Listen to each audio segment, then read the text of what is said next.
रिद्धी, आता आपण आहोत ज्या ठिकाणी ही जी बस अपघात झाला आणि त्यानंतर या बस अपघातानंतर ज्या बसला या ठिकाणी घेऊन आणण्यात आलेला आहे त्या डेपोपाशी आपण आहोत आणि काल रात्रीच या ठिकाणी क्रेनच्या सहाय्याने ही बस आणण्यात आली आणि यापुढे त्याचे जे संपूर्णपणे रिपोर्ट आहेत ते या बसचे आता काढण्यात येत आहेत। आज सकाळपासूनच फॉरेन्सिक लॅब ही या ठिकाणी पोलिसांची येऊन गेली आणि फॉरेन्सिक पोलिसांच्या मदतीने संपूर्णपणे एव्हिडन्स आहेत ते एव्हिडन्स या ठिकाणाहून जे काढण्यात आलेले आहेत आणि पोलिसांच्या माध्यमातून ते संपूर्णपणे जी चाचणी आहे ती करण्यात आल्याच्या नंतर बस आहे ती या डेपोमध्ये आणून ठेवलेली आहे आणि बसमध्ये काही त्रुटी आहेत का हे देखील या ठिकाणी आहेत त्या शोधल्या जात आहेत। आपण पाहू शकतो बसच्या जे कर्मचारी आहेत ते कर्मचाऱ्यांना या ठिकाणी ठेवण्यात आलेलं आहे।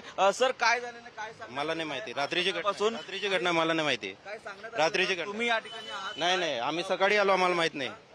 आम्ही सकाळी आलो, आम्हाला अधिकारी कोण आतापर्यंत येऊन गेले का या ठिकाणी? ते माहित नाही आम्हाला। काही तपासणी झाली नाही, माहित नाही। किंवा मग बसच्या संदर्भात काही चाचणी झालेली आहे का? बसची तांत्रिक बिघाड आहे? नाईटची घटना आहे, आम्हाला माहित नाहीये। अधिकाऱ्यांनी तुमच्यापर्यंत काय माहिती दिलेली आहे का? कारण या ठिकाणी बस पर्यंत सोडण्यात येत नाही। बसमध्ये काही गडबड आहे का यासाठी सोडण्यात येत नाही? काय सांगितलं आहे? नाही। आपण पाहू शकतो ही संपूर्णपणे घटना आहे ज्या ठिकाणी घडलेली आहे त्या ठिकाणी हा बंदोबस्त लावण्यात आलेला आहे तो म्हणजे बेस्टच्या कर्मचाऱ्यांकडूनच बसपर्यंत जाऊन देण्यात येत नाहीये, परंतु बसचा अहवाल आहे तो आता बेस्टकडे देण्यात येतोय आणि संपूर्णपणे जी माहिती आहे ती पोलिसांकडून देखील घेण्यात येते। जे कर्मचारी होते या बसच्या वरती चालक होते ते म्हणजे संजय मोरे यांना ही बस देण्यात आलेली होती, परंतु तुम्हाला थोडंसं थांबवते। माजी विरोधी पक्षनेते रविराजा सध्या आपल्याशी जोडले गेलेले आहेत।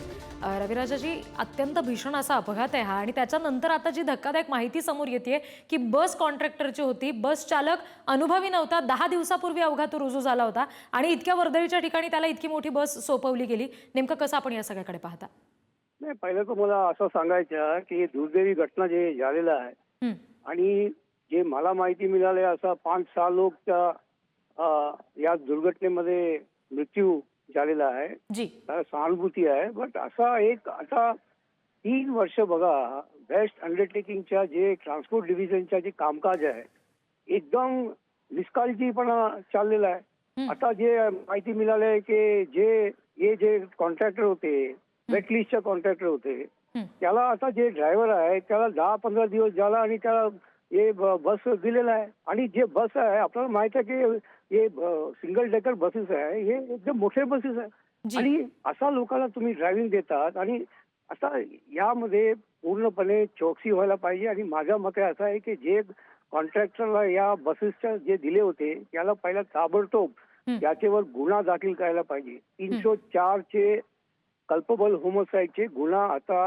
दाखल करायला पाहिजे असं माझ्या मागणी आहे आणि प्रशासनचे मार्फत जे आता आपल्याला माहित आहे की जे ज्या मृत्यू पडलेला आहे जे झालेला आहे त्यामध्ये आता कुठे ना कुठे महानगरपालिका यामध्ये कॉम्पेन्सेशन द्यायला पाहिजे असं माझ्या मागणी आहे आणि 30-32 लोकांचे इंजर्ड झालेला आहे। हे काय बेस्ट अंडरटेकिंगचे ट्रान्सपोर्ट डिव्हिजनच्या कोणी काय बघत नाहीये, मेंटेनन्स होत नाहीये, मेंटेनन्स करायला त्यामध्ये जे वर्कर्स पाहिजे ते वर्कर्स अवेलेबल नाहीये। आता तुम्ही बेस्ट अंडरटेकिंग मध्ये असं चालवतात आणि लोकांना मृत्युमुखी होतात, हे काय मुंबईमध्ये बेस्ट अंडरटेकिंगच्या माध्यमात काय चाललेलं आहे ते कोणी बघत नाही। बेस्ट अंडरटेकिंगच्या जनरल मॅनेजरला माझ्या या माध्यमातून विनंती आहे की आपण सगळे जे ड्रायव्हर्स आहेत त्याचे चौकशी करायला पाहिजे, त्याची ट्रेनिंग करायला पाहिजे आणि आता जे दुर्घटना झालेला असा दुर्घटना व्हायला नाही पाहिजे मुंबईमध्ये। 6 लोक मृत्युमुखी पडलेले आहे। ते महानगरपालिकाचे बेस्ट अंडरटेकिंग जे आहे काय चाललेलं आहे काय इकडे कोण बघणार आहे? आता त्यामध्ये कोणी कमिटी नाही आहे, चेअरमॅन नाही आहे, कोणी त्यामध्ये बघायला कोणी नाही आहे। तुम्हाला माहित आहे की अंडरटेकिंग मध्ये ट्रान्सपोर्ट डिव्हिजन मध्ये तुमच्या मेंटेनन्सचा स्टाफ नाही आहे, ते मेंटेन करायला पाहिजे।